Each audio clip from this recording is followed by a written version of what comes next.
दुसऱ्या अध्यायाचा शब्दशः श्लोक आपला बघून झालेलाच आहे. त्यामुळे प्रत्येक शब्दशः अर्थामध्ये मी जाणार नाहीये. एकत्रित अर्थ आपण आज करणार आहोत. पहिला श्लोक जो आहे अध्यायाचा आपण बघितलं. पहिल्या अध्यायामध्ये विषाद करणारा अर्जुन स्वतःच बाण आणि धनुष्य दोन्ही टाकून देऊन रथाच्या मागील भागात जिथे योद्धा युद्ध करण्यासाठी तयार नसतो अशा ठिकाणी जाऊन बसला. शोकाने त्याचा मानस अतिशय उद्विग्न झालेला आहे. असा तो शोक संविग्न मानस हा. अर्जुनाच्या ह्या अवस्थेचं ज्ञानेश्वरांनी खूप सुंदर वर्णन केलंय की अर्जुन कसा होता तर कोमेजलेला होता आणि एखादा राजहंस चिखलामध्ये अडकावा किंवा चिखलामध्ये रुतावा तसा तो अर्जुन कोमाईला आणि राजहंस कर्दमी रुतला असं वर्णन ज्ञानेश्वरांनी अर्जुनाच्या त्या अवस्थेचं केलेलं आहे. संजय सांगतोय, संजयाच्या वाक्यापासून या अध्यायाला सुरुवात झाली आहे की पराकोटीच्या कृपेने जो भरलेला आहे असा अर्जुन ज्याचे डोळे अश्रुपूर्ण आहेत आणि व्याकुळ झालेले आहेत अशा विषाद करणाऱ्या त्या अर्जुनाला मधुसूदन असे वाक्य बोलला अशी सुरुवात करतोय संजय सांगतोय. अर्जुनाने मागच्या अध्यायामध्ये खूप युक्तिवाद केलेला आहे भगवंताशी. आपण सगळेजण असंच करत असतो. एकांनी मला विचारलं की आत्मतत्व जर सगळ्यांच्या ठिकाणी सारखं आहे तर ते आपल्याला आतून प्रेरणा का देत नाही, चुकीचं कृती करण्यापासून आपल्याला परावृत्त का करत नाही. तर याचं उत्तर असं आहे की प्रत्येकाच्या हृदयस्थ परमेश्वर तुम्हाला नेहमी आतून प्रेरणा देत असतो की अमुक एक कर आणि अमुक एक करू नकोस. पण आपल्याला वाटतं की मला सगळं कळतंय. आपण भगवंताला बरेच वेळा गप्प करतो, तू गप्प बस रे मला कळतंय. पहिल्या अध्यायात जसं अर्जुन खूप वाद घालतोय भगवंताशी आणि भगवंत जरी त्याला सगळं येत असलं तरी जोपर्यंत तुमची ऐकण्याची तयारी होत नाही तोपर्यंत तुम्हाला नुसत्या प्रेरणा देतो पण तुमच्याकडनं करवून असं काही घेत नाही.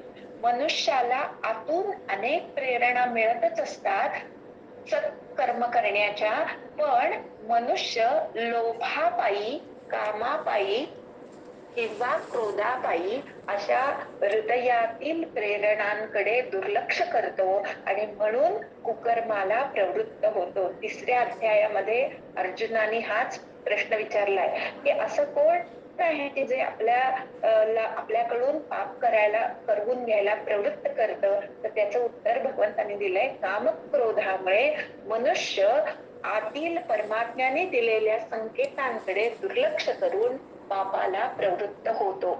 इथे हे सांगण्याचा उद्देश असा की अर्जुन पूर्ण अध्यायामध्ये भगवंताशी नुसता वाद घालतोय. भगवंतानी जरी सांगितलं की एतान करून पश्य, तरी सुद्धा तो असं बघत नाहीये की भगवंत मला ह्यांना बघून घ्यायला सांगतायत, युद्ध करायला सांगतायत असं तो म्हणत नाहीये. त्याला असं वाटतंय की नुसतंच बघायला सांगितलंय, बघू की मग नुसतं आणि मग युद्ध करायलाच पाहिजे असं कुठे आहे असं तो त्याच्या मनाने काही गोष्टींचे अर्थ लावतोय. पण ह्या दुसऱ्या अध्यायामध्ये मात्र अर्जुनाने जेवढे युक्तिवाद केले की मी पापाचा धनी होईल, कुलक्षय होईल, स्वर्ग प्राप्तीच्या आड येईल हे कर्मयुक्ताच, या सगळ्या अर्जुनाच्या युक्तिवादाला भगवंतानी 2 आणि 3 या श्लोकांमध्ये खोडून काढलेलं आहे. भगवंत म्हणतात की विषम काळी युद्धासारख्या कठीण प्रसंगी तुला हे काळबेर किंवा पाप कुठून उपस्थित झालं आहे तुझ्या मनात. म्हणजे भगवंतानी इथे एका शब्दात अर्जुनाला युद्ध न करणं हे पाप आहे असं सांगितलं, स्वकर्तव्य न करणं हे पाप आहे असं सांगितलं. मनुष्याने जर स्वकर्तव्य केलं नाही तर मुळे त्याचं स्वकर्तव्य न करणं हे आर्यांना न शोभणारी गोष्ट आहे.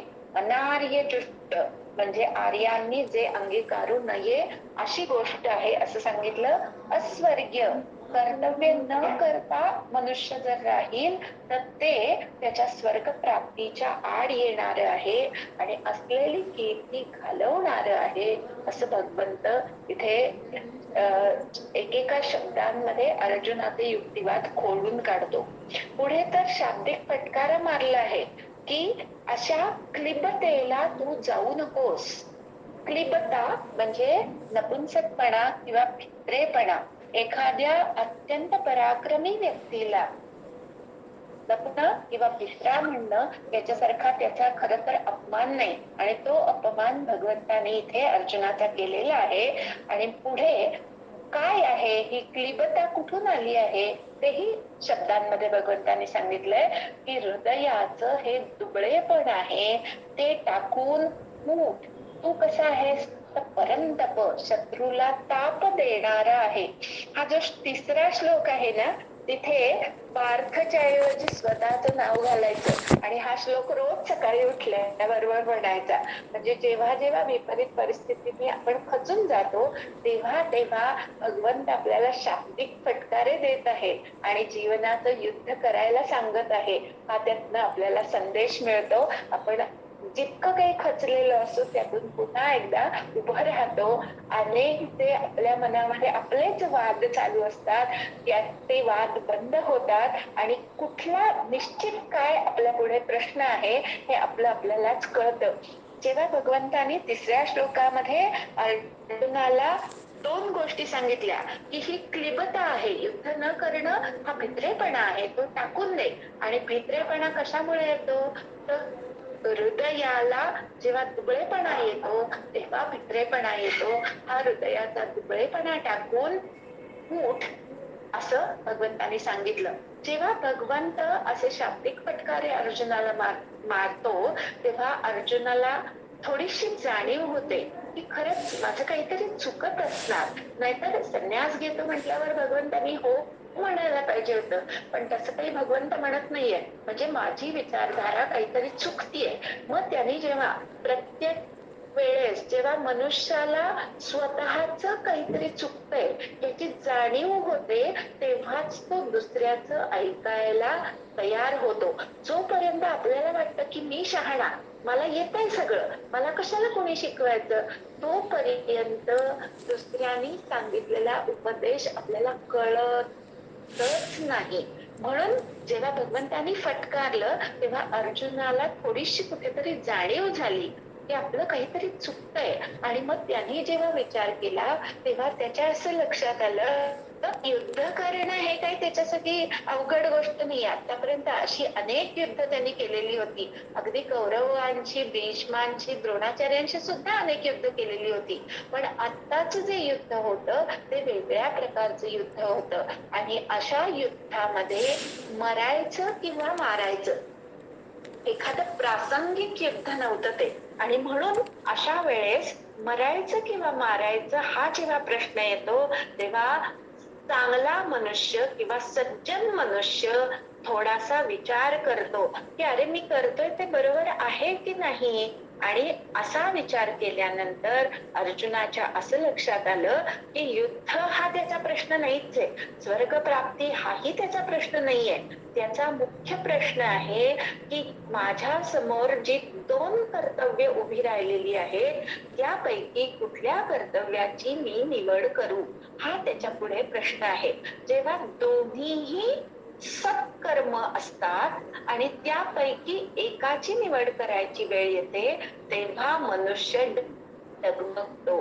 सद आणि असत ह्यापैकी जर एकाची निवड करायची वेळ आली तर मनुष्य सहजपणे सदची निवड करतो आणि असदचा त्याग करतो. पण अर्जुना पुढे आता जे प्रश्न उभा राहिलेला आहे तो दोन कर्तव्याबद्दलचा प्रश्न आहे. एक कर्तव्य आहे क्षत्रिय धर्मानुसार युद्ध करणं, हे प्रत्येक क्षत्रियाचं कर्तव्य आहे. आणि दुसरा प्रश्न आहे तो स्वजनांच्या बाबतीत असलेला स्वधर्म, स्वजनांच्या बाबतीत असलेलं कर्तव्य. भीष्म आणि द्रोण हे जे गुरु आणि आजोबा आहेत त्यांच्याबद्दलचं कर्तव्य, असे दोन प्रश्न कुठल्याही माणसाने घरातील वडीलधाऱ्यांचा आणि गुरुजनांचा शब्दांनीही अपमान करू नये, असं एक स्वजनांच्या बाबतीतलं कर्तव्य अर्जुनाला समोर दिसतंय. आणि दुसरं कर्तव्य दिसतंय की क्षत्रिय धर्मानुसार युद्धामध्ये क्षत्रियाने कधीही पाठ फिरवू नये. समोर कोणीही असला तरी सुद्धा पाठ फिरवू नये. तोच मागे पहिल्या अध्यायात की हे धृतराष्ट्राचे पुत्र आतताहीन आहेत, पण तरी सुद्धा ते स्वजन आहेत, मग त्यांना मी कसा मारू, हा जो प्रश्न आहे तो त्याच्या दृष्टीने तितका महत्वाचा नाहीये. पण गुरुजन आणि पितामह भीष्म यांच्या बाबतीत त्याचं मन अतिशय कोमल आहे. आणि अशा आचार्यांच्या बाबतीत, गुरुजनांच्या बाबतीत आणि आजोबांच्या बाबतीत मी माझं कर्तव्य कसं टाळू, असा मुख्य प्रश्न आहे. तो म्हणतोय की हे दोघही जण माझ्यासाठी पूजेला योग्य आहे.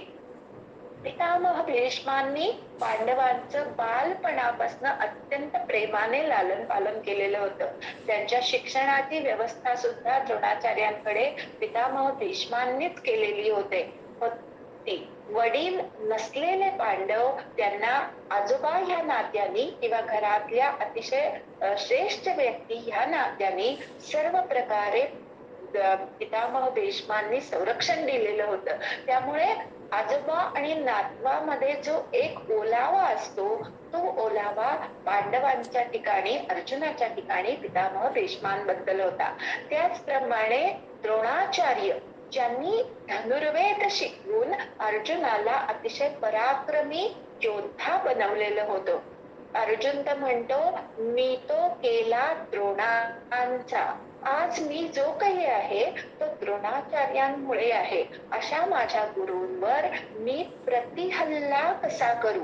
या प्रतिहल्ला या शब्दामध्ये अर्जुन एक प्रकारे सांगतो की मी स्वतःहून तर ह्या दोघांवर हल्ला करणारच नाही, पण त्यांनी जरी माझ्यावर बाणाचा वर्षाव केला तरी ते बाण सहजपणे झेलावे आणि प्रसंगी मरण पत्करावं, पण त्यांच्यावर प्रतिहल्ला करू नये, अशी माझी मानसिक अवस्था असताना तू म्हणतोयस की युद्ध कर, मग त्यांच्यावर मी प्रतिहल्ला कसा करू.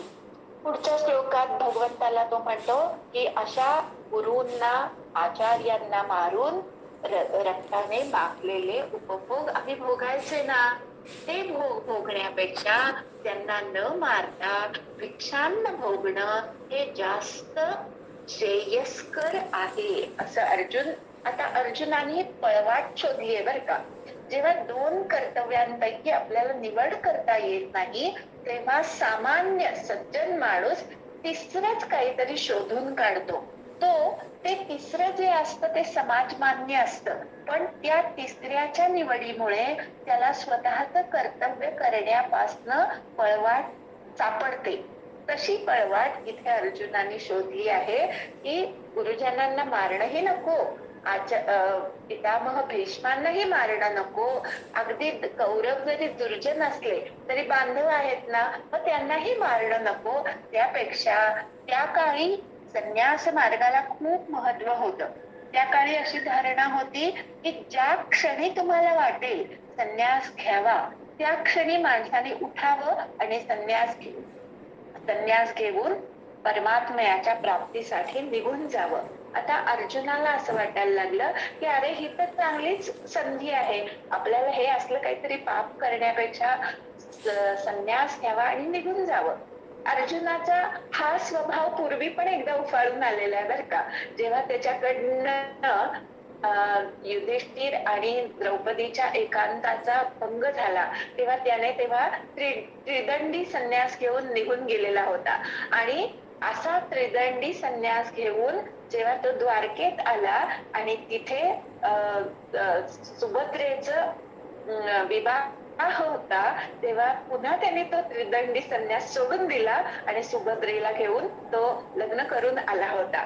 म्हणजे संन्यास घ्यावा अशी त्याच्या मनात अनेक वेळा जेव्हा कुठेतरी पळवाट हवी असते, तेव्हा संन्यास घेण्याची पळवाट अर्जुनाने निवडलेली दिसते आणि आता तशीच इच्छा त्याच्या मनामध्ये आली.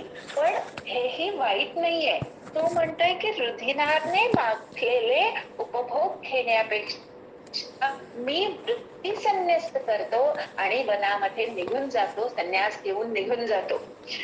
असे रुधिराने माखलेले भोग मी भोगणार नाही. ह्या वाक्यावर सुद्धा भगवंत काहीच बोलत नाहीये, नुसता ऐकतोय. आता मात्र अर्जुन आतून ढवळला गेलेला आहे की अरे, संन्यासाला इतकं महत्व आहे आणि त्याला भगवंत होकार देत नाहीये, म्हणजे माझं काहीतरी चुकतंय. आणि मग त्यांनी कबुली दिली पहिल्यांदा 6व्या श्लोकामध्ये की एतद न विद्म, मी हे जाणत नाही. काय जाणत नाही? नहा कतरत करीय, आमचं कशामध्ये भलं आहे. करीय म्हणजे श्रेष्ठ, आम्हाला आम्ही काय केलं म्हणजे योग्य आहे हे मी जाणत नाही. पहिल्यांदा मला समजत नाही अशी अर्जुनाने कबुली दिली आहे. पहिल्या अध्यायामध्ये पूर्ण वाद घातलाय, पण इथे त्यांनी पहिल्यांदा कबुली दिली आहे. गीता सुद्धा कुणाला कळते? जेव्हा तुम्ही मला गीता कळत नाही असं भगवंता पुढे स्वतःला सरेंडर करता, तेव्हा भगवंत तुमच्याशी बोलायला लागतो. जोपर्यंत तुम्ही पूर्वी ऐकलेल्या गोष्टी आणि मानसीताई सांगतायत त्या गोष्टी यांचा वाद घालत असता, तोपर्यंत गीता कळणार नाही. जेव्हा मला कळत नाही अशी जेव्हा तुम्ही स्वतःशी कबुली द्यायची, मला नाही कबुली द्यायची, भगवंताला कबुली द्यायची की हे भगवंता, मला फारसं काही कळत नाही. जेव्हा तुम्ही अशी कबुली द्याल तेव्हा भगवंत आपल्याशी बोलायला लागतो. तरी सुद्धा आपण कबुली दिली तरी सुद्धा आपण वाद घालणं थांबवत नाही बरं का. अर्जुनाने सुद्धा तरी सुद्धा एक स्वतःचं मत पुढे जोडलेलंच आहे की ह्यांना जगू द्यावं का आम्ही जिंकावं हे मला कळत नाही. एवढं मात्र कळतंय, म्हणजे काय कळत नाही हे सांगितलं, पण तरी सुद्धा काय कळतंय तेही सांगितलं. काय कळतंय? तर ज्यांना मारून आम्ही जगण्याची इच्छा करत नाही तेच धृतराष्ट्राचे पुत्र इथे ह्या युद्धामध्ये आमच्या मुखासमोर, आमच्या समोर उभे राहिलेले आहेत. त्यांना जिंकू द्यावं का युद्ध करून आम्ही जिंकावं, यापैकी काय योग्य आहे ते मला कळत नाही. इथे त्यांनी स्वतःचं अज्ञान प्रकट केलं. आता पुढे तो पूर्ण हरिशरणता त्याने पत्करलेली आहे. मनुष्याने अशी हरिशरणता दररोज भगवंता पुढे पत्करावी किंवा हरीला अशा प्रकारे शरण जावं. हा 7वा श्लोक आहे, तो सगळ्यांनी पाठ करा आणि रोज म्हणा, म्हणजे आतून हृदयस्थ परमेश्वर आपल्याला उपदेश निश्चित करतो आणि त्यांनी केलेला उपदेश आपल्याला समजतो जेव्हा आपण पूर्णपणे त्याला शरण जातो तेव्हा. अर्जुन म्हणतोय कार्पण्य म्हणजे करुणा हा दोष माझ्यामध्ये निर्माण झालेला आहे आणि त्यामुळे माझा स्वभाव, म्हणजे अर्जुनाचा स्वभाव काय आहे तर क्षत्रिय भाव हा त्याचा स्वभाव आहे. स्वभाव म्हणजे स्वतःत असलेला भाव. प्रत्येक जीवाचा स्वभाव वेगळा असतो. काही जण मुळातच सत्वगुणी असतात, त्यांचा सत हा स्वभाव असतो. काही जण मुळातच रजोगुणी असतात. मी स्वतः रजोगुणी आहे. चंचलता, प्रत्येक क्षणी खचून जाणं किंवा जरा मनासारखं घडलं तर हर्षून जाणं, हा बहुतेक सामान्यतः मनुष्य हा रजोगुणी असतो. आणि त्या रजोगुणातनं तुम्ही जर सत्वाची कास धरली तर हळूहळू तुम्ही सत्वगुणामध्ये स्थित होतो. काही जण असतात ते तमोगुणी असतात, त्यांना दुष्कर्म करायलाच आवडतात. ही दुष्कर्म करण्याची वृत्ती पूर्वजन्मांमुळे त्याच्यामध्ये असते. दुर्योधनाने कर्माच्या सिद्धांतामध्ये एक श्लोक आलेला आहे की दुर्योधन म्हणतं की धर्म काय हे मला कळतं, अधर्म काय हेही मला कळतं, पण धर्माकडे माझी प्रवृत्ती नाही आणि अधर्माकडनं माझी निवृत्ती होत नाही. असं जेव्हा असतं तेव्हा तुम्ही तमोगुणी असता असं समजायचं. तमोगुणातून रजोगुणामध्ये धर्म अधर्म कळून तो वळायला सुरुवात करण्याचा प्रयत्न करायचा. पण गीता सांगते की तिन्ही प्रकारची लोक आपल्या अवतीभोवती असणारच. तुम्ही दुसऱ्यांना सुधारायला जाऊ नका.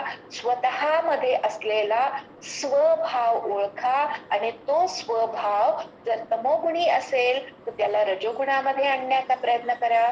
रजोगुणी असेल तर सत्वगुणामध्ये आणण्याचा प्रयत्न करा. इथे फक्त अर्जुनाने एवढंच सांगितलंय की करुणा ह्या दोषामुळे माझा स्वभाव नष्ट झालेला आहे आणि त्यामुळे मी धर्मसम्मूढ झालो आहे. कुठला धर्म आचरावा याबद्दल मला मूढता आलेली आहे. मला कळत नाहीये कुठला धर्म आचरावा. असा मी तुला पूर्णपणे शरण आलेलो आहे. प्रपन्नम त्वाम प्रपन्नम, तुला शरण आलेल्या मला माम शाधी, मला उपदेश करा. अहम ते शिष्य अस्मी, मी तुमचा शिष्य आहे. तुम्हाला शरण आलेल्या मला तुम्ही उपदेश करा. जे काही निश्चितपणे श्रेयस्कर असेल, माझ्या कल्याणाचं असेल ते तुम्ही मला सांगा. तर मे ब्रूही, ते मला तुम्ही सांगा. या 7व्या श्लोकामध्ये अर्जुन भगवंताला पूर्ण शरण गेलेला आहे आणि उपदेश करायला सांगत आहे.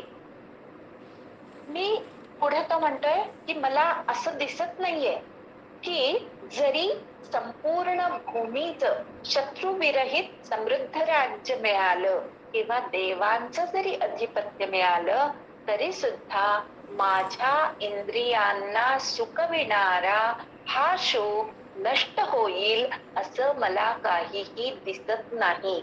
अर्थातच शोकामुळे काय होतं, आपली इंद्रिय सुकून जातात म्हणजे त्या इंद्रियांमधली शक्ती सगळी गळून पडते. अर्थातच आपल्याला शोक दूर करता आला पाहिजे. भोगांनी शोक दूर होत नाही.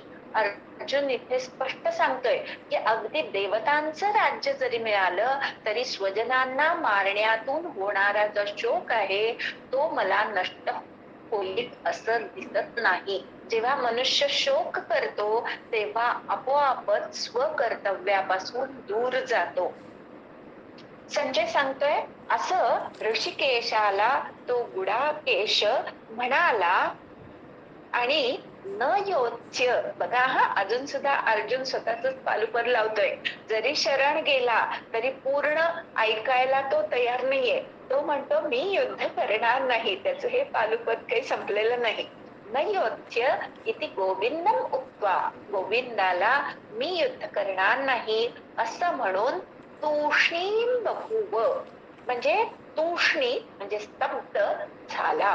मी युद्ध करणार नाही असं भगवंताला म्हणून तो अर्जुन स्तब्ध झाला.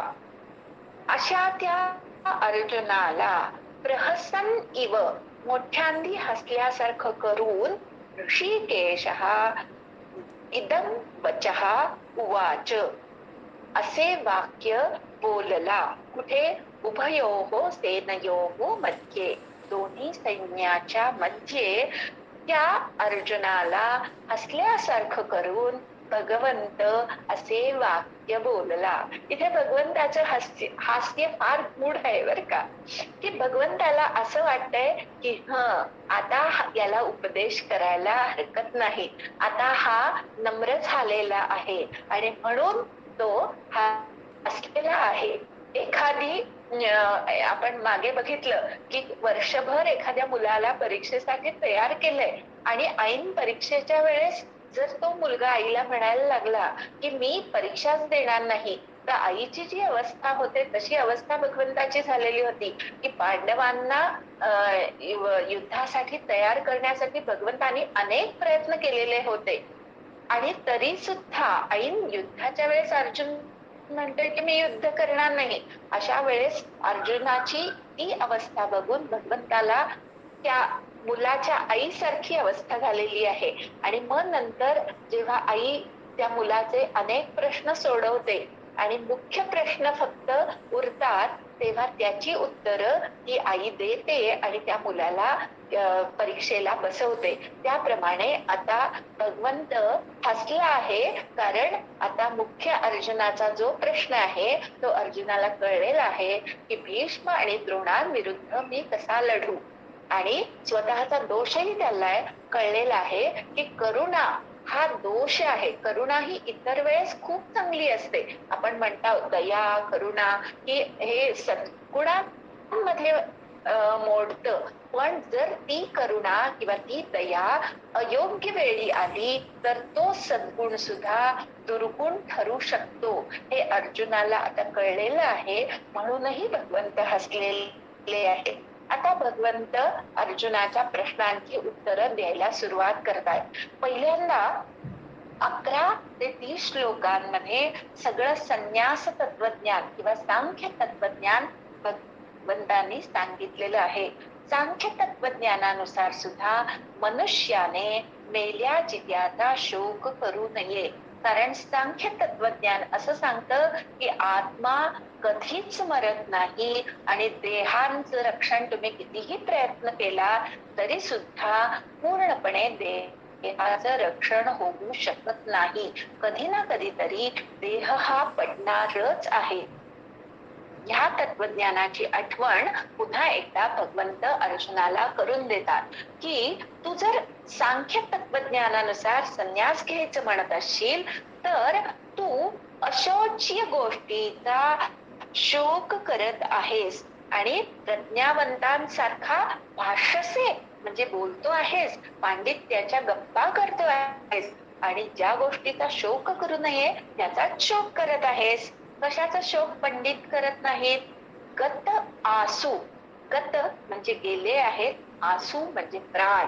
ज्यांचे प्राण गेलेले आहेत किंवा ज्यांचे प्राण देहात आहेत अशा दोन्ही गोष्टींबद्दल पंडित लोक शोक करत नाहीत. आणि तू या दोन्ही गोष्टींचा शोक करत आहेस की स्वजनांना मारायचं याचाही तुला शोक होतोय आणि मी जिवंत का राहावं, पापाचं धनी होऊन जिवंत राहण्यापेक्षा अशस्त्र असलेल्या मला शस्त्रधारी दुर्योधनादी भावंडांनी मारलं तर ते बरं. म्हणजे स्वतःच्या जिवंत असण्याचाही तू शोक करत आहेस आणि अजून मेले नाहीत पण पुढे मरतील ह्या भीतीने त्यांच्या मरणाचाही तू शोक करत आहेस आणि स्वतःला मात्र पंडित समजतो आहेस. हेच तुझं चुकतं आहे.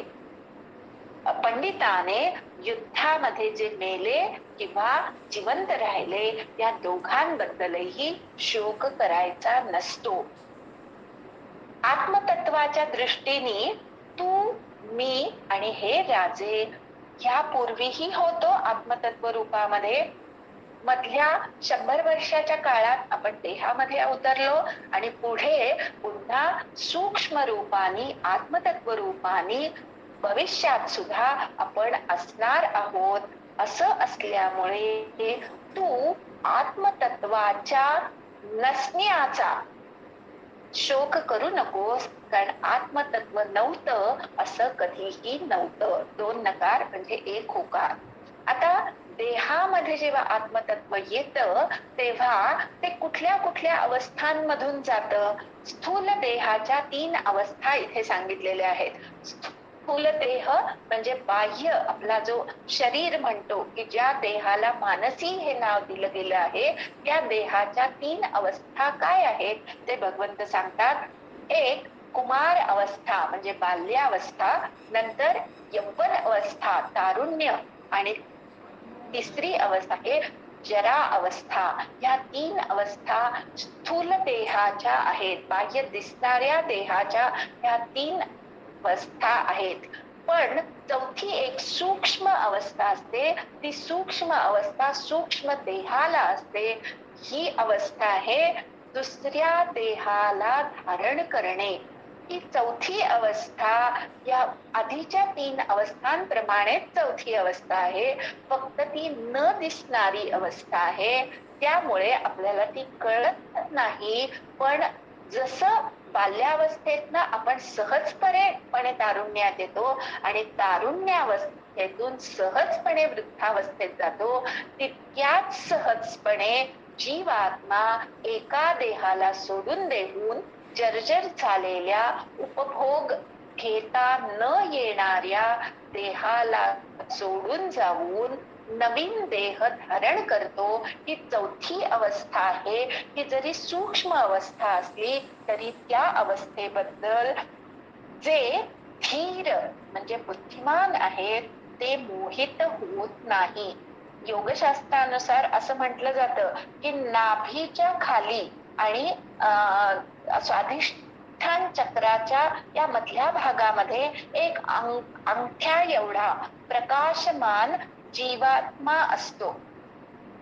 आणि जेव्हा आपण मृत्यू पावतो तेव्हा तो जीवात्मा देहातील पंचज्ञानेंद्रियांची आणि पंचकर्मेंद्रियांची सूक्ष्म बीज घेऊन मन बुद्धी अहंकार यासह ते जीवात्म तत्व. आता जीवात्मा आणि आत्मा यामध्ये काय फरक आहे तर पंचमहाभूतांची सूक्ष्म बीज, पंचज्ञानेंद्रिय पंचकर्मेंद्रियांची सूक्ष्म बीज, मन बुद्धी अहंकार याची सूक्ष्म बीज यांचं एकत्रीकरण असलेला आत्मा त्याला जीवात्मा म्हणतात. आणि तो जीवात्मा अंगुष्टप्राय प्रकाशमय असा जीवात्मा असतो. तो एक देह सोडून देऊन दुसऱ्या देहामध्ये जातो. यालाच दुसरा देह धारण करणं किंवा अन्य देह धारण करणं ही चौथी अवस्था म्हणतात. आणि ह्या चौथ्या अवस्थेबद्दल जरी ती सूक्ष्म अवस्था असली तरी ती बुद्धीच्या द्वारे समजून घेऊन ह्या चौथ्या अवस्थेबद्दल बुद्धिमान पुरुष मोहित होत नाही. जोपर्यंत तो आत्मा देहामध्ये असतो, जीवात्मा जोपर्यंत देहामध्ये असतो तोपर्यंत विषय आणि इंद्रिय ह्यांच्या विषयांचा उपभोग घेत असतो. विषयांचा उपभोग घेणे याला मात्रा स्पर्श म्हणतात. मात्रा या शब्दाचा अर्थ आहे जी मोजता येते तिला मात्रा म्हणतात. आपण औषधाची सुद्धा मात्रा इतकी इतकी द्यायची असं म्हणतो की नाही. मात्रा म्हणजे जी मोजता येते तिला मात्रा म्हणतात. आणि असे मात्रा स्पर्श हे कौंतेया शीत उष्ण सुख दुःख देणारे आहेत, येणारे आणि जाणारे आहेत. म्हणून या मात्रा स्पर्शांना तू सहन कर असं भगवंत म्हणतात. आता इथे स्वजनांचा मोह ही सुद्धा एक प्रकारची मात्रा आहे. आणि म्हणून त्या मात्रा स्पर्शांमधून स्वजनांच्या मरणाचं कधी सुख होईल कधी दुःख होईल. दुर्योधनादी भावंडांना मारलं तर सुख होईल की दुष्कृत्य करणाऱ्यांचा नाश केला म्हणून सुख होईल. पण भीष्म द्रोण या गुरुजनांना मारलं तर दुःख होईल. हे मात्रा स्पर्श सुख शीत किंवा उष्ण देणारे आहेत, उष्ण स्पर्श देणारे आहेत, येणारे आणि जाणारे आहेत. किती काळ तुम्ही एखाद्याच्या जाण्याचा शोक करणार, तो सुद्धा काही काळाने थांबतो. म्हणून शोक सुद्धा किंवा दुःख सुद्धा येत आणि जात. आता इथे सुख आणि दुःख याबद्दल थोडस आपण बघूया. पहिल्या अध्यायात सांगितलं तर नाही मला आठवत नाहीये. पण सुख याला शंकराचार्यांनी सुखाची व्याख्या केली आहे अनुकूल इंद्रियांना जे अनुकूल स्पर्श त्यांना आपण सुख म्हणतो. आणि इंद्रियांना जे प्रतिकूल स्पर्श आहेत त्यांना आपण दुःख म्हणतो. कधी कधी इंद्रियांना कष्टप्रद असून सुद्धा काही गोष्टी आपल्याला सुखकारक असतात. त्याची काही उदाहरणं माझ्या इथे लिहून ठेवलेली आहेत की मातृत्वामध्ये खूप कष्ट आहेत पण ते मातृत्व स्त्रीला हवस असतं म्हणून त्याला आपण सुख म्हणतो. पण खरं तर ह्या मातृत्वाच्या सुखासाठी खूप कष्ट झेलावे लागतात. पण ते सुख इंद्रियांना अनुकूल आहे म्हणून त्याला आपण सुख अशी संज्ञा देतो. तर जे इंद्रियांना प्रतिकूल आहे त्याला आपण दुःख अशी संज्ञा देतो. सुख दुःख, आता सुख दुःखाचंच हर्ष आणि शोकामध्ये परावर्तित होतात. सुख पुन्हा पुन्हा उगाळलं किंवा थोड्या सुखाने सुद्धा हुरळून गेलं की त्याला हर्ष म्हणायचं, आणि थोड्या दुःखाने सुद्धा खचून गेलं की त्याला शोक म्हणायचं. इथे भगवंतांनी सांगितलंय सुख दुःख ही असणारच प्रत्येकाच्या आयुष्यामध्ये. ते मात्रा स्पर्श आहेत आणि ते येणारे जाणारे आहेत. त्यांना तू सहन कर. सहनम सर्व दुःखानां अप्रतिकार पूर्वकम चिंता विलापजहितम सा तितिक्षा निगद्यते. तितिक्षस्व असं म्हटलंय. आता या तितिक्षेची व्याख्या शंकराचार्यांनी अशी केली आहे की सर्वच दुःख सहन करायची. खर तर सुख आणि दुःख वेगळं नाहीये. तुम्हाला कधी हवं असलं त्याला तुम्ही सुख म्हणता, कधी कधी एखादा स्पर्श नकोसा होतो तेव्हा तेव्हा त्याला तुम्ही दुःख म्हणता.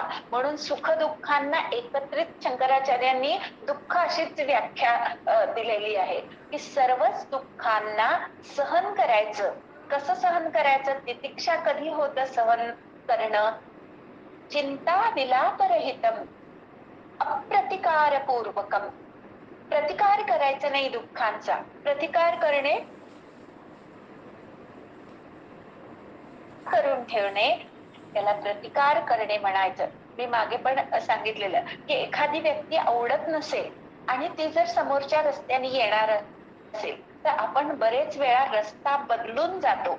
हे आपण नको असलेल्या व्यक्तीला फेस करायला लागू नये ह्या दुःखाचा प्रतिकार करण्यासाठी करतो. गीता सांगते की दुःखाचा प्रतिकार करू नका, दुःख भोगून संपवा. एक मला खूप छान कुठेतरी चारोळी ऐकायला मिळाली होती की नको असलेला फोन कट करू नका, तो उचला आणि मला तुमच्याशी बोलायचं नाही असं स्पष्ट सांगा.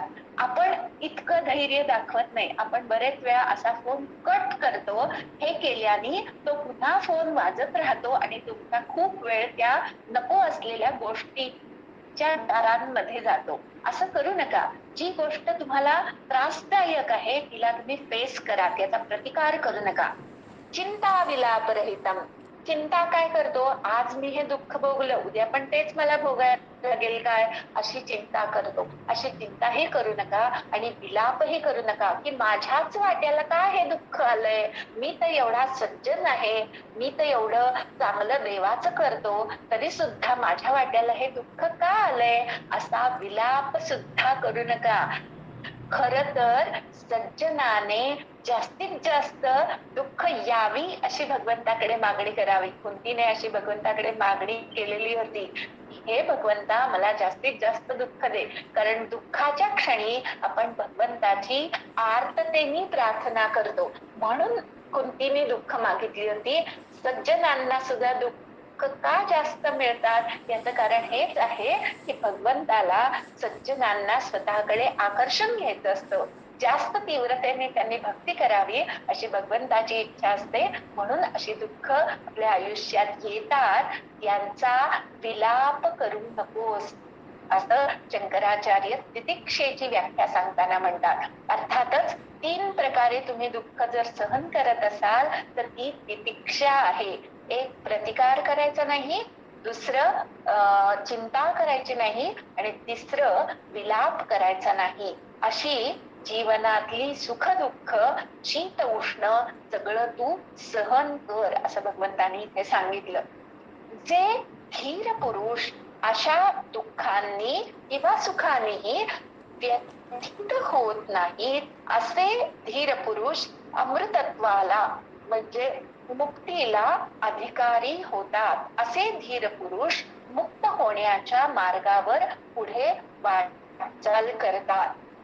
अर्थातच 4 अवस्था देहाच्या सांगितल्या.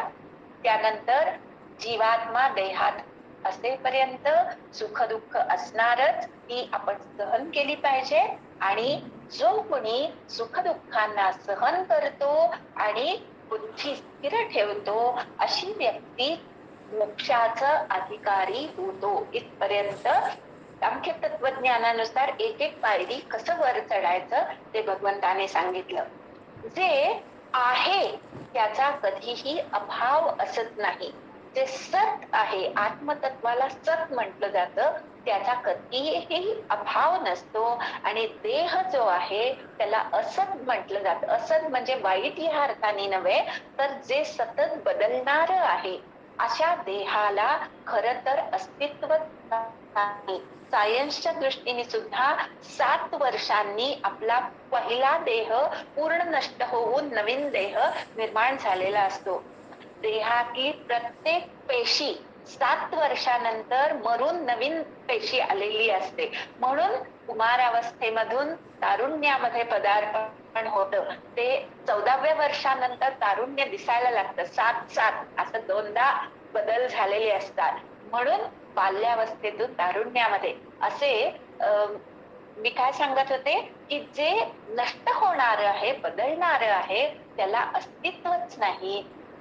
जे कधीही नष्ट न होणार आहे त्या आत्मतत्वाचा अभाव कधीही असत नाही. आपण आपण कधी असं म्हणतो का, मी बाल होतो तो मेलो आणि आता तरुण झालो, असं म्हणत नाही. मी तरुण होतो तो मेलो आणि आता मी वृद्ध झालो, असंही आपण म्हणत नाही. याचं कारण काय, तर आतमध्ये असलेल्या आत्मतत्वाची आपल्याला जाणीव असते. मी म्हणून जे आपल्या देहात आहे तो मी म्हणजे मी आहे असं आपण मानत असतो. आणि वरचा देह मी धारण केलेला आहे अशी आपली प्रत्येकाची धारणा असते. म्हणून आपण म्हणत नाही की माझं बालपणाचं शरीर मेलं आणि तरुण झालं, कारण आतला मी तोच असतो. फक्त तो आतला मी जेव्हा पहिला देह टाकतो आणि नवीन देह टाकतो तेव्हा आपली स्मृती नष्ट होते आणि म्हणून आपल्याला कळत नाही की मागच्या देहामध्ये मी कोण होतो आणि आता नवीन कुठला देह धारण करणार आहे. स्मृती लोपल्यामुळे ही चौथी अवस्था आपल्याला कळत नाही, पण बुद्धीच्या जोरावर ही अवस्था आपण समजून घ्यायची असते. ज्यांनी हे दोन्ही अंत बघितले, जे सत आहे त्याचा अभाव नसतो आणि जे असत आहे त्याला अस्तित्व नसतं, हे दोन्ही टोक ज्यांनी बघितली त्याला तत्वदर्शी असं म्हणतात. देहांना नष्ट होणारे आणि देहामध्ये असणाऱ्या, देह धारण करणाऱ्या आत्म्याला अविनाशी असं तू जाण. या देहामध्ये जो अविनाशी तत्व आहे, आत्मतत्व आहे, ते कधीच नाश होत नाही.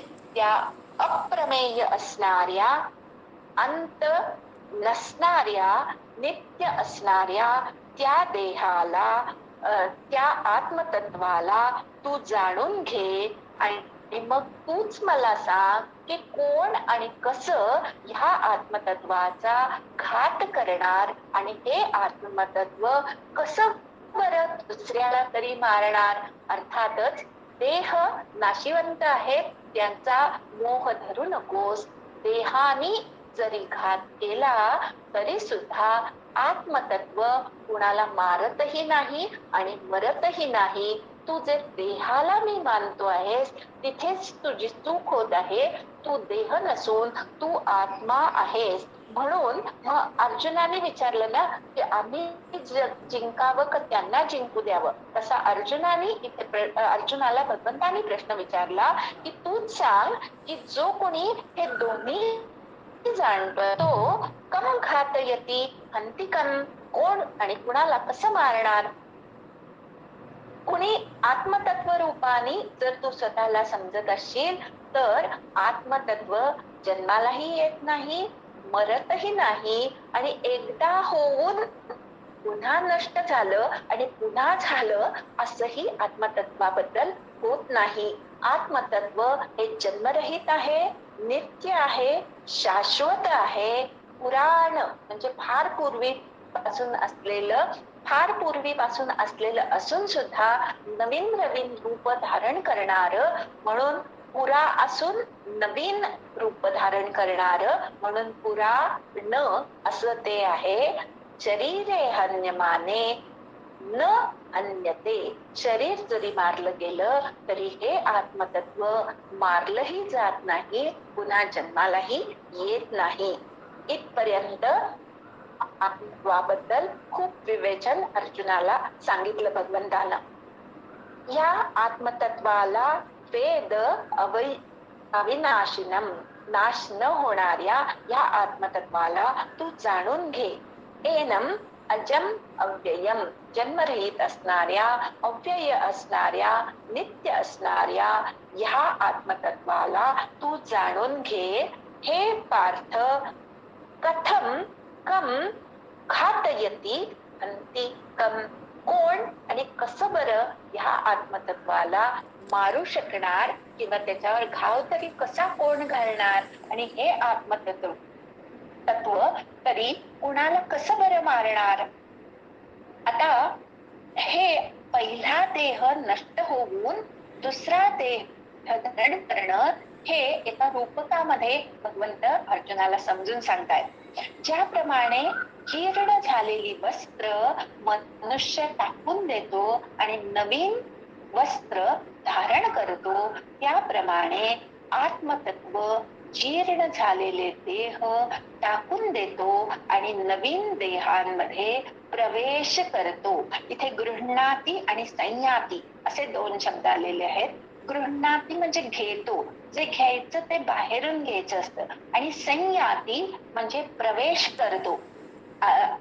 आत्मतत्व गर्भामध्ये प्रवेश करत, म्हणून संयाती असा शब्द आलेला आहे. वस्त्राची उपमा थोडीशी आपण समजून घेऊया. वस्त्र ज्यांनी धारण केलं आहे ती व्यक्ती महत्वाची असते, वस्त्र महत्वाचं नसतं. वस्त्र अनेक असतात, व्यक्ती मात्र तीच असते. कधी कधी एखाद वस्त्र नवीन असताना सुद्धा ते आपल्याला नकोसं होऊ शकतं, आणि असं नकोसं झालेलं वस्त्र जीर्ण म्हणून टाकूनही दिलं जातं, जरी नवीन असलं तरी. ज्ञानेश्वरांच्या बाबतीत हे सांगता येईल की त्यांचा देह तर किती तेजपुंज होता, पण त्यांना जगायचंच नव्हतं, त्यांना परमात्म्याशी लवकरात लवकर एकरूप व्हायचं होतं. म्हणून अवघ्या 26व्या वर्षी त्यांनी देहाला टाकून दिलं. अर्थातच जीर्ण वस्त्र होण्यासाठी वय वाढलं पाहिजे असं नाही बरं का. नकोसा झाला देह की तुमच्यासाठी तो जीर्ण झाला समजावं. अजून एक सांगायचं की वस्त्र ज्या सहजतेने माणूस अंगावर धारण करतो किंवा नको झाल्यावर काढून टाकतो, त्याच सहजतेने आत्मतत्व देहांना धारणही करतो आणि त्याच सहजतेने देहातून आत्मतत्व बाहेरही पडतो. ही वस्त्राची सहजता. जीर्ण वस्त्राचा उपयोग नाही म्हणून ते आपण सहजपणे टाकतो, तोच सहजपणा देह टाकताना असावा, हा भाव इथे भगवंताला सांगायचा आहे. पण आपलं तसं होत नाही, आपण प्रत्येक गोष्टीमध्ये ममत्वानी अडकलेलो असतो. हे होऊ नये म्हणून आपण हे वस्त्राचा दृष्टांत समजून घ्यायला पाहिजे आणि आपल्या शरीरावर ममत्व हळूहळू कमी केलं पाहिजे. पुढच्या श्लोकामध्ये भगवंतानी आत्मतत्व कसं नष्ट होत नाही त्याबद्दल सांगितलं. 4 प्रकारची पंचमहाभूत देहावर घात करतात आणि देहाला नष्ट करतात किंवा देहाला जीर्ण करून टाकतात. पृथ्वी तत्व आहे ते शस्त्राचा आघात करून, मर्मस्थानी जर शस्त्राचा आघात झाला तर तो देह काही उपयोगाचा उरत नाही. मग असा निरुपयोगी झालेला देह आत्मतत्व तत्काळ सोडून देत आणि निघून जात. शस्त्र आघात करून, पृथ्वी तत्व शस्त्र रूपाने आघात करून देहाचा नाश करत. पावक म्हणजे अग्नी जो आहे तो अख्ख्या देहालाच जाळून टाकत आणि मग आत्मतत्वाच्या दृष्टीने तो देह उपयोगाचा राहत नाही. पाणी जे आहे ते काही काहीच्या देहामध्ये खूप जलतत्व वाढतं, सगळ्या देहाला सूज येते आणि पाणी पाणी जलोदर वगैरे जे रोग होतात त्याच्यामध्ये पाण्याच्या द्वारे त्या देहाचा नाश होतो, कुजवून टाकतो तो देह, आणि मग असा देह आत्मतत्वाच्या दृष्टीने उपयोगी राहत नाही आणि म्हणून त्या देहाला सोडून ते आत्मतत्व निघून जातं. तर काही जण मृत्यूकाली एकदम सुकून जातात, शुष्क होऊन जातात. इथे मरुत म्हणजे वायू तत्व जे असतं ते तुमच्या देहाला सुकवून टाकतं, तुमच्या देहातले इतर महाभूत जी आहेत ती कमी करून टाकतं आणि देह शुष्क होऊन जातो. अग्नी, जल आणि पृथ्वी तत्व दिवसेंदिवस क्षीण होत जातं आणि त्यामुळे देह नष्ट होतो. अशा प्रकारे 4 महाभूत तुमच्या देहाला नष्ट करू शकतात. पंचमहाभूतापैकी 5वं महाभूत जे आहे ते आकाश तत्व आहे आणि आकाश तत्व हे सूक्ष्म असतं. आत्मतत्व हे आकाश तत्वाच्या थोडस जवळ आहे, फक्त इक्वल नाहीये, बरोबर सदृश आहे, पण आकाशासारखं नाही. आकाश तत्वामध्ये शब्द ही तन्मात्रा आहे, आत्म तत्वाच्या ठिकाणी ती शब्द तन्मात्रा सुद्धा नाही. शब्द तन्मात्रा जर आकाशातून काढून टाकली तर आत्मा आणि आकाश हे एकसारखं आहे, पण शब्द तन्मात्रेमुळे आकाश आणि आत्मतत्वामध्ये थोडासा फरक आहे. म्हणून सूक्ष्म असणार आत्मतत्व देहामध्ये असतं, पण देहातून सहज निघून जातं, ते देहाला नष्ट करणार असत नाही. हा आत्मा अच्छेद्य आहे, त्याचा छेद करता येत नाही, त्याला जाळता येत नाही, त्याला भिजवता येत नाही किंवा त्या आत्मतत्वाला सुखवताही येत नाही. आत्मतत्व नित्य आहे, स्थिर आहे, अचल आहे आणि सनातन आहे. काल आज उद्या तिन्ही काळामध्ये जे असतं त्याला सनातन म्हणतात. असं हे आत्मतत्व आहे. हे आत्मतत्व व्यक्त होत नाही, म्हणजे नावारूपाला येत नाही. व्यक्त काय असतो तर देह व्यक्त होतो. चिंतनाने सुद्धा आत्मतत्वाबद्दल पूर्णपणे समजून घेता येत नाही. काही गोष्टी आपण बुद्धीच्या द्वारे समजून घेतो, काही गोष्टी आपण मानसिक पातळीवर समजून घेतो व भावना ज्या आहेत ते मानसिक पातळीवर समजतात, आणि काही गोष्टी तत्वचिंतनाने किंवा चिंतनाने आपल्याला कळतात. बुद्धी या तत्वाला सुद्धा आत्मतत्वाबद्दल पूर्णपणे चिंतन करता येत नाही, म्हणून त्याला अचिंत्य म्हटलं आहे. विकार हे 5 विकार आहेत, ते देहाला आहेत, आत्मतत्वाच्या ठिकाणी नाहीत. अस्ति, जायते, वर्धते, अपक्षीयते आणि नश्यति, हे 5 विकार आहेत. अस्ति म्हणजे पूर्वी होतं, जायते म्हणजे प्रत्यक्ष जन्माला येतं, वर्धते म्हणजे वाढतं, अपक्षीयते म्हणजे क्षीण होतं, कमी होत जातं, आणि नश्यति हे 5 विकार आहेत. आणि हे विकार देहाला आहेत, आत्मतत्वाच्या ठिकाणी हे विकार नाही. तुम्ही जन्माला आल्यावर जेवढं तुमच्यामध्ये आत्मतत्व होतं तेवढंच आत्मतत्व मृत्यूपर्यंत असतं. मृत्यूनंतर सुद्धा तितकंच आत्मतत्व घेऊन आपण नवीन देहामध्ये जातो. म्हणून हे विकार आत्मतत्वाच्या ठिकाणी नाहीत, म्हणून याला अविकारी असं म्हटलं जातं. हे सगळं जाणून घेऊन आत्मतत्वाच्या असण्या नसण्याचा तू शोक करू नकोस. अर्थातच दुःख होणं साहजिक आहे. एखादी नात्याने बांधलेली व्यक्ती जर मृत्यू पावली तर तिचं दुःख होणं साहजिक आहे. भगवंतांनी इथे दुःख करू नको असं नाही म्हटलं, शोक करू नको असं म्हटलेलं आहे. एखादी व्यक्ती गेली तर काही काळ दुःख होणं साहजिक आहे, पण काही काळानंतर ते दुःख विसरून प्रत्येकाने आपल्या आपल्या कर्तव्याला सुरुवात करायची असते. धर्मशास्त्राने दुःख सुद्धा किती काळ करावं, एखाद्याच्या मृत्यूचं दुःख सुद्धा किती काळ करावं, त्या मर्यादा घालून दिलेल्या आहेत. पहिले 10 दिवस लोकांमध्ये, सगळ्या आले गेलेल्यांमध्ये एखाद्या व्यक्तीच्या जाण्याबद्दल दुःख करावं. नंतर महिनाभर आपल्या आप्तेष्टांच्या फक्त नातेवाईकांच्या समोर त्याच्या जाण्याचं दुःख करावं. 1 वर्षापर्यंत अगदी जवळची व्यक्ती असते, तिला विसरणं शक्य नसतं, अशा व्यक्तीच्या नसण्याचं एकांतामध्ये दुःख करावं.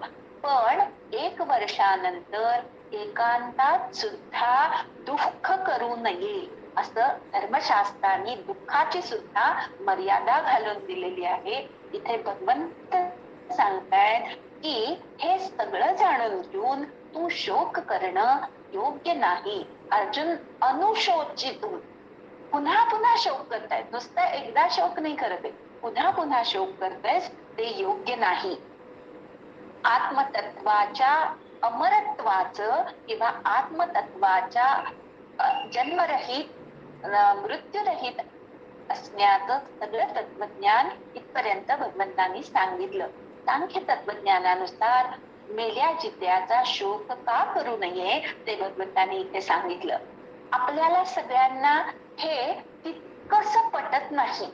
याचं कारण आहे की आपण स्वतःला देह मानण्याचा अभ्यास अनेक जन्म करत आहोत.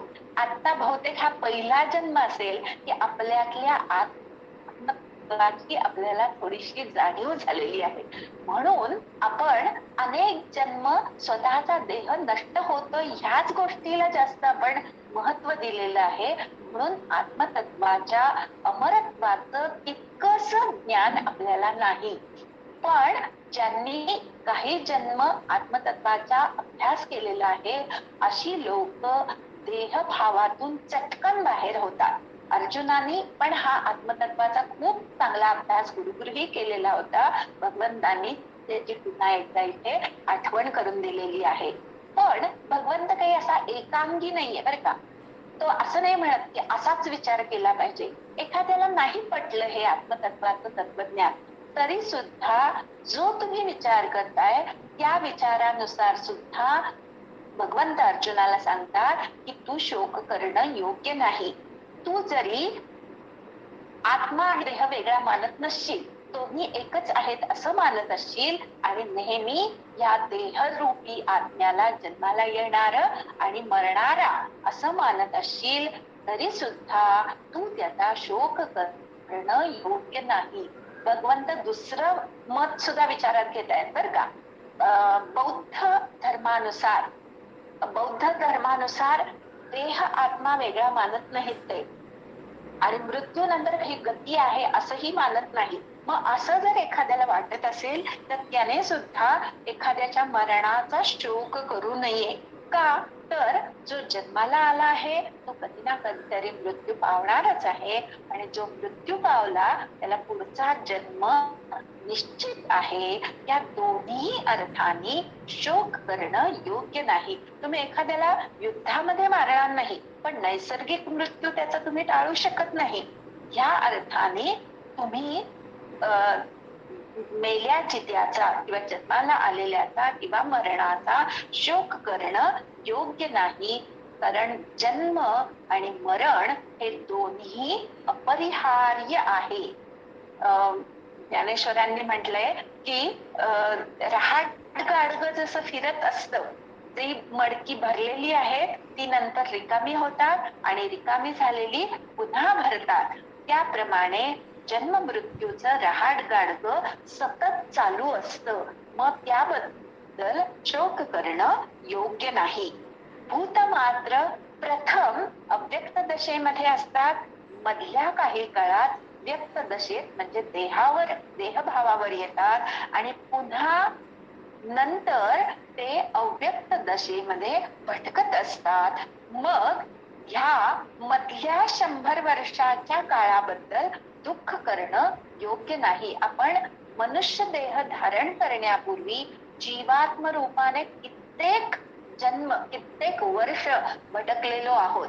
हा देह सोडून गेल्यावर पुन्हा लगेच काही दुसरा देह मिळत नाही बरं का. खूप काळ जावा लागतो आणि मग इथे सुद्धा अव्यक्त दशेमध्ये आपण खूप काळ राहतो. मग मधल्याच या 100 वर्षाच्या छोट्या आयुष्याबद्दल कशाला शोक करायचा. तत्र का परिदेवना म्हणजे त्याबद्दल विलाप कशाला करायचा असं भगवंत अर्जुनाला प्रश्न करतात. या आत्मतत्वाची अनेक आश्चर्य आहेत. पुढचा श्लोक जो आहे तो खूप विचार करण्याजोगा आहे. आपल्या देहामध्ये आत्मतत्व आहे म्हणून अनेक आश्चर्य घडत असतात. ऐकणे, बघणे, बोलणे ही सगळी आत्मतत्वामुळे घडणारी आश्चर्य आहेत. मला समजलं आणि मला समजलं नाही ही जी अवस्था आहे, किंवा बुद्धीला एखादी गोष्ट समजणे किंवा न समजणे, ही सुद्धा आत्मतत्वाची शक्ती आहे. आणि ही शक्ती ओळखणं आणि अशी आश्चर्य समजून घेणं फार आवश्यक आहे. आपले कान नुसतं ऐकत नाहीत, तर ऐकून त्याचं स्मृतीमध्ये रूपांतर होतं. ती स्मृती पुन्हा रिकॉल केली जाते आणि समोरच्या व्यक्तीचा आवाज आपण बरोबर ओळखतो. एखाद्या व्यक्तीचा चेहरा किती आपण आतापर्यंत किती लोक बघितलेली असतात, पण प्रत्येकाचा चेहरा बरोबर लक्षात राहतो, प्रत्येकाचा आवाज लक्षात राहतो, प्रत्येकाची फीचर्स आपल्या लक्षात राहतात. हे सगळं आत्मतत्वाचं आश्चर्य आहे. आत्मतत्वामुळे किती काय म्हणतात, देहामध्ये किती आश्चर्य बघायला मिळतात. 100 वर्ष चालणारा हृदयरूपी पंप आपल्या देहामध्ये, आपलं देह म्हणजे एक यंत्र आहे बरं का, आणि त्या यंत्रामध्ये पुन्हा अनेक बारीक बारीक यंत्र बसवलेली आहेत, आणि ती सगळी यंत्र आत्मतत्वाच्या अस्तित्वामुळे चालतात. असा कुठला पंप बघितलाय का तुम्ही की जो 100 वर्ष अव्याहत चालतो? आपल्या शरीरामध्ये हृदयरूपी पंप बसवलेला आहे, तो 100 वर्ष अव्याहत कार्य करत असतो. त्याचं कारण आहे आत्मतत्व.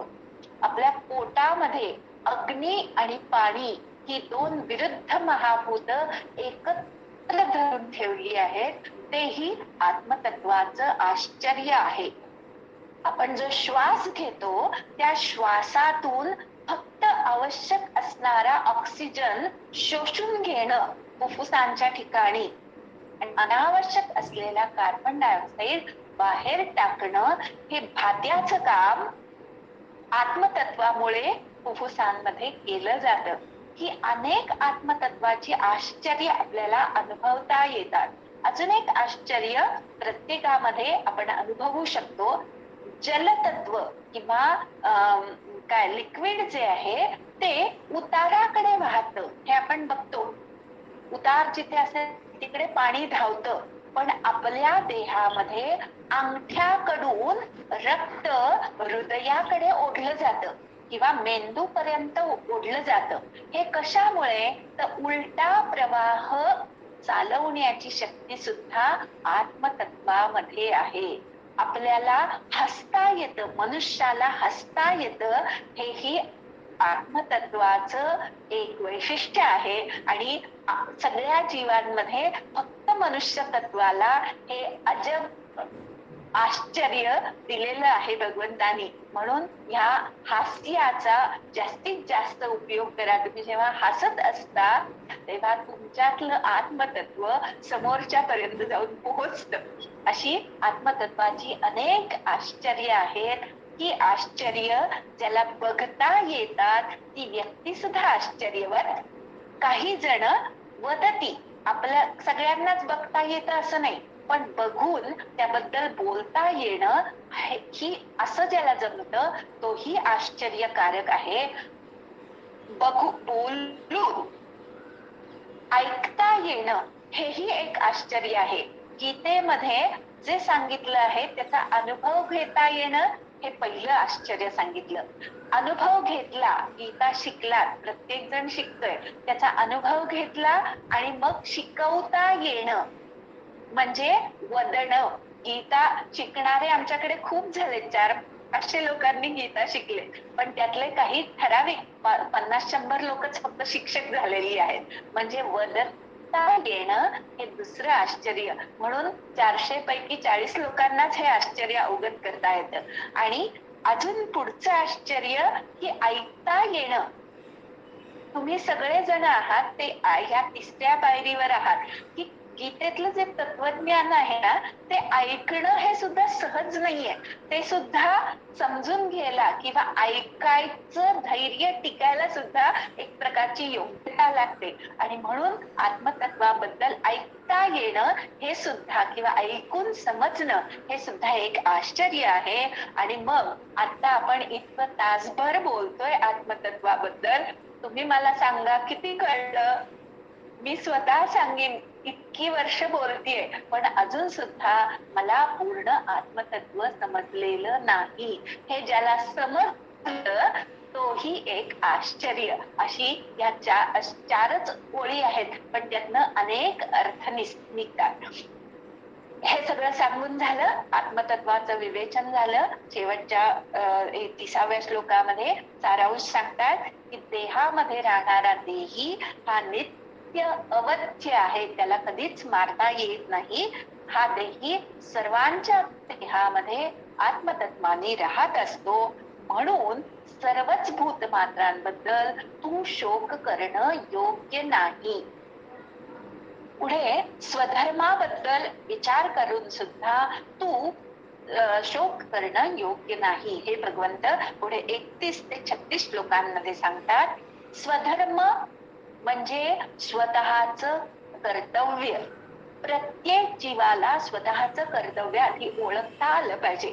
ब्राह्मणाचं कर्तव्य आहे शमोदमस्तप शौचम इत्यादी. 18व्या अध्यायात प्रत्येक वर्णाच्या व्यक्तीचा स्वधर्म भगवंत सांगणार आहे वर्णाश्रम धर्मानुसार. क्षत्रियाचं कर्तव्य आहे ते शौर्यं तेजो धृतिर्दाक्षे हे क्षत्रियाचं कर्तव्य आहे.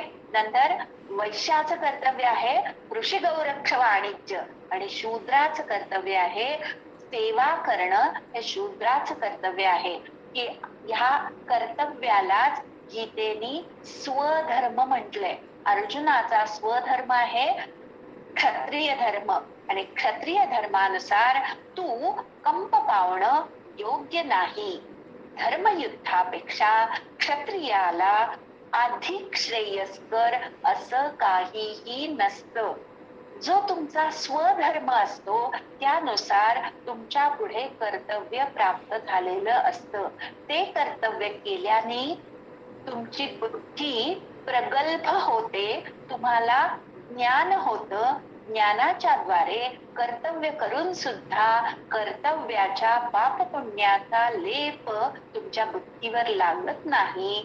बुद्धी स्थिर झाली की माणूस शांत होतो, आणि शांत अवस्थेतून परमात्मा प्राप्तीपर्यंत जातो. मला एकाने प्रश्न विचारला होता की जर आत्मतत्व महत्वाचं आहे तर कर्तव्य कशाला केलं पाहिजे? आपण आत्मतत्वाला विसरलेलो आहोत. एक एक पायरी गडगडत हळूहळू हळू आपण पूर्ण देहभावावर येऊन थांबलेलो आहोत. आणि देह म्हणजे जर मी मानत असाल तर देहाची कर्तव्य केल्याने मनुष्य हळूहळू बुद्धी ह्या सूक्ष्म अवस्थेपर्यंत जातो. ज्ञानावस्थेमध्ये तो स्थित होतो. त्यासाठी देहाने कर्तव्य कर्म केली पाहिजे. कर्तव्य कर्म केल्याने बुद्धी स्थिर होते. म्हणून आपला देह आणि आत्मा यांचं एकत्रीकरण झालेलं आहे. आणि मग दोन्हीची शुद्धी होण्यासाठी, देहाच्या शुद्धीसाठी स्वधर्मानुसार वाट्याला आलेलं कर्तव्य कर्म केलं पाहिजे, आणि बुद्धीच्या शुद्धीसाठी ध्यानधारणा, चिंतन मनन, ग्रंथांचा अभ्यास ही साधना केली पाहिजे. देहशुद्धी आणि बुद्धीची शुद्धी एकत्रित साधली की आत्मशुद्धी होते. स्वधर्माने जे युद्ध समोर आलेलं आहे त्या युद्धापेक्षा क्षत्रियासाठी अन्य श्रेयस्कर असं काहीही नाही. अर्जुनाचा प्रश्न होता ना, यत् श्रेयस्या निश्चितम ब्रूहि तन्मे, त्याचं हे उत्तर इथे भगवंताने दिलं की धर्मयुद्धापेक्षा श्रेयस्कर क्षत्रियासाठी अन्य काहीही नाही. जेव्हा असं धर्मयुद्ध करायला मिळतं तेव्हा स्वर्ग प्राप्ती होते. जर तुम्ही धर्मयुद्ध करता करता लढलात आणि मेलात तर स्वर्गामध्ये जाता, आणि जर जिवंत राहिलात तर समृद्ध भूमीचा लाभ होतो. असं धर्मयुद्ध जेव्हा होतं तेव्हा स्वर्गाचं सताड उघडलेलं द्वार भाग्यवान क्षत्रियांसाठी प्राप्त होतं. आता स्वर्गाचं द्वार तर उघडलेलं आहे युद्धामध्ये मेलेल्यांसाठी, पण तुम्ही जर युद्धच केलं नाही तर स्वर्गाचं द्वार तुम्हाला प्राप्त होईल का? दार उघडलेलं आहे, पण दारातून प्रवेश करायचं का नाही हे तुम्ही तुमच्या कर्मावर ठरणार आहे. तुम्ही जर तुमचं कर्तव्य केलं, अर्जुनाने जर युद्धाचं कर्तव्य केलं तर त्याला स्वर्ग प्राप्ती होणार आहे. म्हणून जे भाग्यवान क्षत्रिय आहेत अशाच क्षत्रियांना धर्मयुद्धामध्ये युद्ध करण्याचं, कर्तव्य करण्याचं भाग्य लाभतं. दोन्ही प्रकारे त्यांना त्यांची उन्नतीच होते. म्हणून भाग्यवान क्षत्रियांना असं धर्मयुद्ध करायला मिळतं. इथपर्यंत स्वधर्मानुसार युद्ध करणंच श्रेष्ठ आहे हे भगवंतांनी अगदी ठासून सांगितलं. आता पुढच्या श्लोकामध्ये चेतावणी देतात, जर तू युद्ध केलं नाही तर त्याचे काय काय परिणाम होतील. अर्थातच युद्ध केलं तर तुला जो स्वर्ग हवा आहे तो तुला प्राप्त होईल जर मेला असत, पण जर तू युद्ध केलं नाहीस तर काय काय अनर्थ होईल. अर्जुनाने जसं अनर्थांची परंपरा सांगितली तशी भगवंत इथे युद्ध न केल्यामुळे स्वधर्मानुसार असलेलं कर्तव्य न केल्याने काय काय अनर्थ होईल त्याची परंपरा इथे सांगितली किंवा मालिका सांगितली. धर्मसंग्राम जर केला नाहीस, स्वतःच्या वाट्याला आलेलं कर्तव्य मनुष्याने जर केलं नाही तर स्वकर्तव्य न केल्याचं पाप मनुष्याच्या माथी लागतं. असलेली कीर्ती नष्ट होते. तुम्ही आधी कितीही स्वधर्मानुसार वागत असाल, पण काही कारणाने स्वधर्म जर टाकून दिलात तर तुमची असलेली कीर्ती सुद्धा जाऊन उलट अपकीर्ती होते. नुसती अपकीर्ती होते असं नाही, तर मनुष्य आयुष्यभर सद्धर्माचरण का करत असतो, तर मृत्यूनंतर आपली कीर्ती चार लोकांनी बोलावी यासाठी तो सद्धर्माचरण करत असतो. पण तुम्ही जर सद्धर्म आचरायचा टाकून दिलात आणि आळसाने स्वतःच कर्तव्य करायचं सोडून द्याल तर लोक तुमची अपकीर्ती किंवा आम्ही जर मी गीता शिकवणं बंद केलं माझ्या काही सांसारिक कटकटींनी तर लोक काय म्हणतील की मोठ्या अगदी मला शिकवत होत्या की सुखदुःखे समय कृत्वा वगैरे, पण सांसारिक दुःखाने खचून गेल्या. काय आम्ही मानसीताईंना खूप धैर्यवान मानत होतो बरं का, पण तशा काही त्या निघाल्या नाही. म्हणजे तुम्ही जर तुमचं स्वकर्म केलं नाही तर तुमची असलेली कीर्ती जाऊन तुमच्याबद्दल अपकीर्ती सगळेजण बोलत राहतील. काय अपकीर्ती होईल अर्जुनाची? अर्जुन जो अतिशय पराक्रमी होता त्याच्याबद्दल लोक म्हणतील की भयाने रणातून हा माघारी फिरला. जे महारथी त्याच्याबद्दल अगदी गौरवोद्गार काढत होते ते त्याच्याबद्दल लघुता म्हणजे कमीपणा त्याला देतील. आम्हाला वाटलं होतं, पण अर्जुन काही तेवढा शूरवीर नव्हता बरं का, घाबरला तो, युद्धातून पळून गेला असं लोक म्हणतील. भीष्म द्रोणाबद्दलचा हा भाव इथे भगवंतांनी सांगितला की तुला ज्यांच्याबद्दल आदर आहे त्यांनाही तुझ्याबद्दल आदर आहे. आणि जर द्रोणाचार्यांनी बघितलं की आपला शिष्य युद्धामधून परत गेला आहे तर त्यांना असं वाटेल की अरे मी हेच का शिकवलं याला, इतके वर्ष शिकवून सुद्धा तो जर युद्धाला पाठ फिरवत असेल तर माझं शिकवणं वाया गेलं असं द्रोणाचार्य म्हणतील. भीष्माचार्य सुद्धा म्हणतील की माझा नातू असा भित्रा कसा काय निघाला, इतका पराक्रमी असून तो युद्धातून माघारी फिरला असं त्यांना सुद्धा वाटेल. म्हणजे ज्यांच्या मनात तुझ्याबद्दल आदर आहे ते सुद्धा तुला लघुता देतील. हे जर सज्जनांबद्दल झालं, पण जे दुर्जन आहेत तुझ्या अहिताचे चिंतन करतात, तुझ्याबद्दल वाईट चिंतन करतात असे धृतराष्ट्राचे पुत्र असं जे बोलू नये ते बोलत राहतील.